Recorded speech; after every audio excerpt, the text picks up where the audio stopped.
ko si Maratoni sa radyo. Hay nako, nakakainis. Ang sakit sa ulo. Ayun, pinatay ko yung radyo. Paano po ba papayat kung ang daming masarap na pagkain?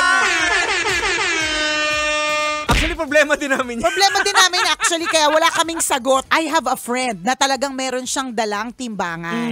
Pag sinabing ganitong amount lang ng meat ang pwede niyang kainin, tinitimbang niya muna. Ang pangit niya nga kabanding kasi kunyari samgyup, edi syempre sabi niya, ay hanggang dito na lang. Tapos kami ang daming kinakain. Yung kahit hindi naman bawal sa amin, parang feeling namin ang sama-sama naming tao. Samgyup today, bukas takbo. Samgyup ulit, tapos sunod araw takbo. Tama ba? Parang gano'n.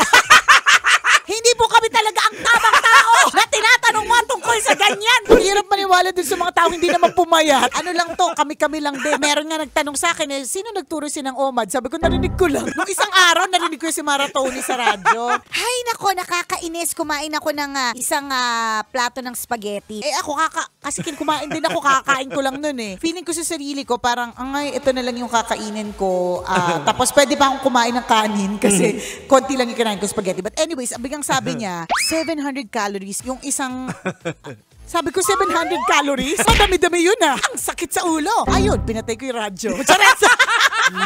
Sarap manood ng radyo, no? Ginawa mo na talagang bisyo ang panonood sa amin, no? Umabot ka na rito eh. Kaya kung gusto mong tuloy-tuloy pa ang tawanan, Iyakan at kiligan, aba. i-like mo na ang video na ito. At mag-comment ka na rin, kabisyo. I-hit mo na rin ang notification bell para updated ka sa mga kaganapan namin dito sa Love Radio. Kailangan pa bang i-memorize yan? Basic.